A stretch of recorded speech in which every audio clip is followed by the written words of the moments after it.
had come on my radio show, whether he's a plant or a real musician. He was a musician, and I was a musician, and my first husband was a trumpet player with lots of Doc Severn and Bob Hope, all these people like I was. But Lewis liked the musician part of me, but he didn't know anything about the UFO part, but he remembered my daughter. He came on this show, the one we're talking on, 9 years ago, and he wanted to meet Andrew Bashago, and I was in Andrew Bashago's Project Pegasus on Facebook, okay?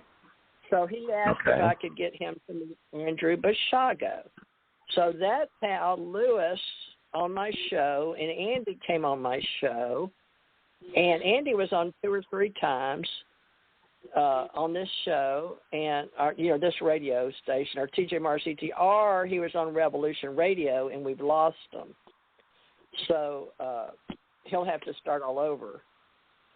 Oh, I'm sorry, or you could use those, but I can go back and see if Andrew's on one of these, but I think he was on a team with me, Janet, Karen, Patrick, and Brad that helped Ken come through, because I wanted Ken to have a book on the radio show, and I was going through, everybody needs a book. So they helped him get his book done, but we could never get Andy to complete his book. He was busy and moved from Washington to California over to North Carolina or South Carolina, and then back. He went out to stay at Janet's in Hawaii, and then from Hawaii, I think he went back up to Washington, and that's when I mediated between him and Alfred Lambert Weber. And then he came back. But then keep it in mind that Ken and I, with Andy, all met in person May 10th, 2017, for a reason. Mm-hmm. Now, I don't know what that reason was, but Ken told me it was to write a book because he had talked to the same guy that Janet talked to, and Bill, the government, when I went to Dayton, they had me drop a load and said it was very important that I get to Dayton, Ohio, and meet Bill. And so I had to go on base and it was all airport parts. And I guess I dropped off some airport parts, but it was ridiculous. I had a meeting with Bill in a hangar, and it was that Bill Tompkins, right? Ken, the one that had all he had the map of all the stuff we were doing. You remember who I'm talking about, Ken? I remember the name Bill Tompkins, yes, but not too much. Oh, you remember? But you met him, I thought, at Desert Contact in the Desert. Well, the name... Or was it Las Vegas, MUFON? No, it was Bill Tompkins.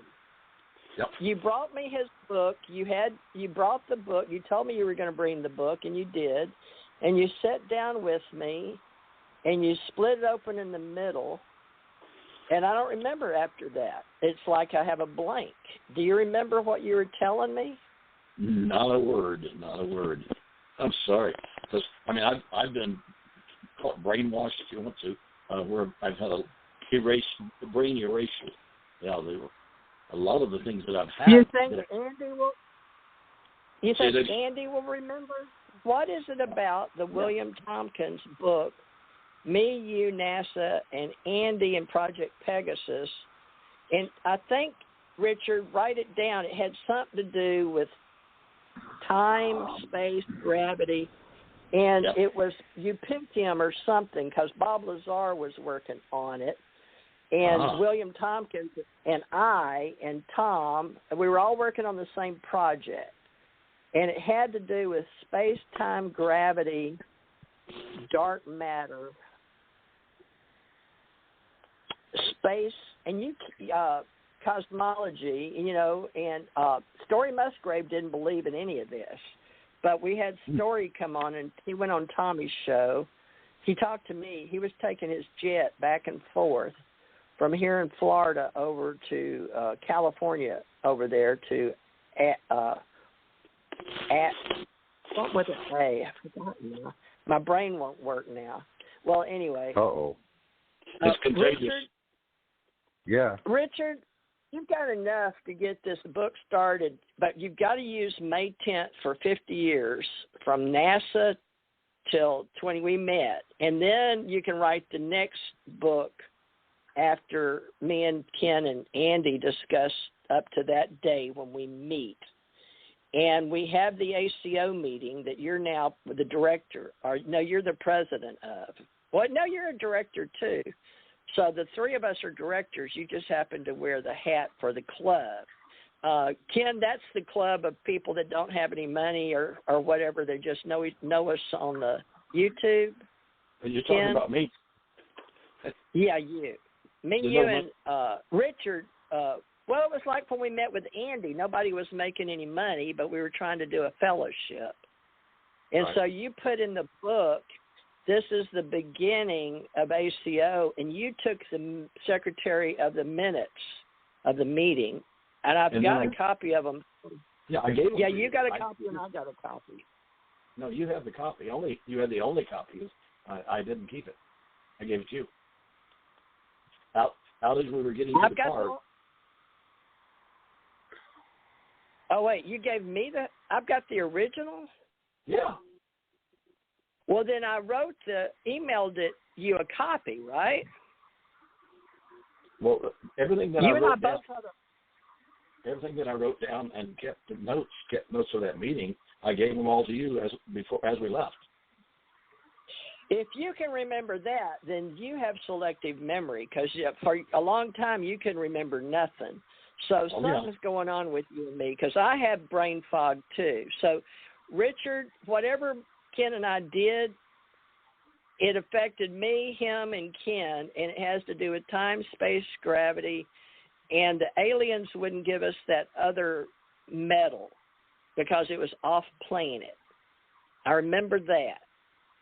And Bill Tompkins was writing that story. And he must have put it in the book, because Ken, me, and Andy went blank again. And we all haven't even been back together since. That's true. So what's going on? It sounds like to me that we're being kept muted by not being able to be together. This fact of being... Well, they had that one... They had two people involved on the Project Pegasus with the Navy that were saying it wasn't true, so they could do misinformation, disinformation, and information. And then Robert Mellott, M-E-L-L-O-T, was one of the scientists, and he was black.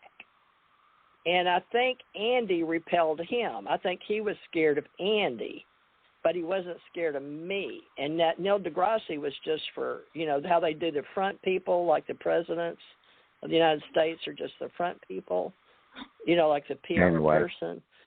We're getting way off topic. You're going to be the president of this. Hopefully people listening in will follow along.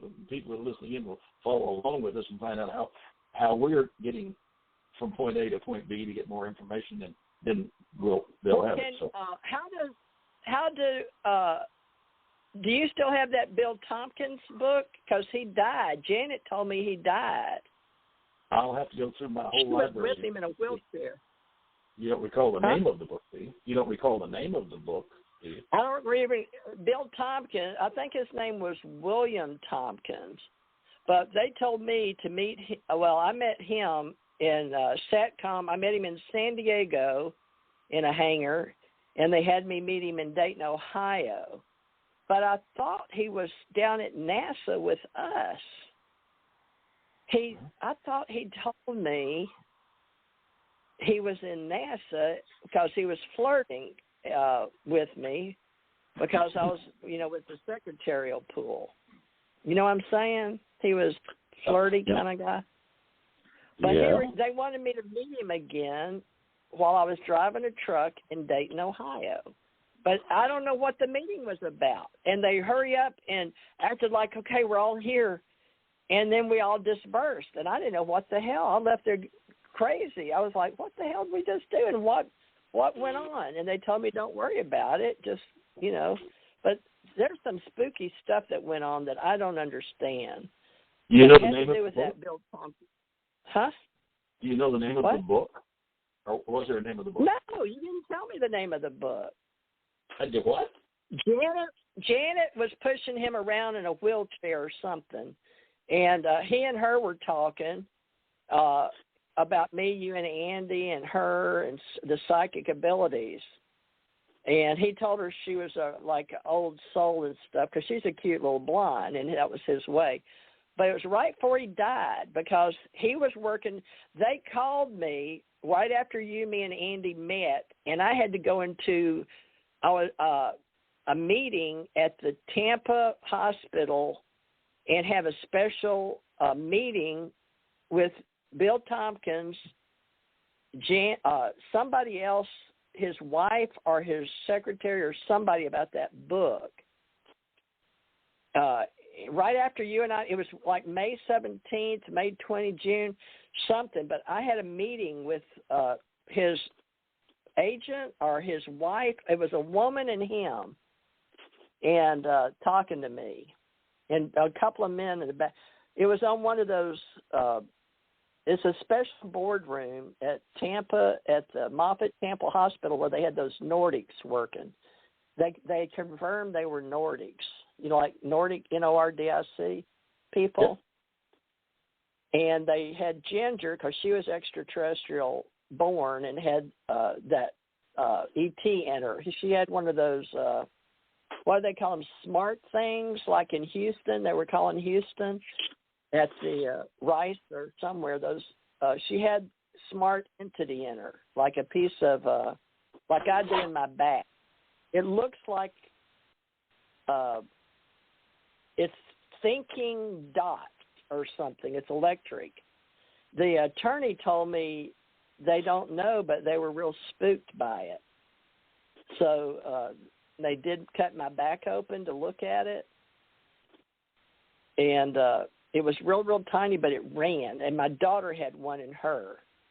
And they tried to kill her and get rid of it. And they got rid of they called it, somebody poisoned her after she came on the show and told us about her UFO stuff. That Lewis Reinhardt and her had something. I better shut up now because I'm giving too much information. But I don't know what's going on. I would really like to know. I'm just as curious as everybody else. It'll make a good show. But I have no clue. Me and Ken, people don't like to work with us because we're brain fog. But if you're true, Richard, if Richard has the patience, Richard, I do remember when they gave me my polygraph, and I had been a corpsman at Balboa and HM3.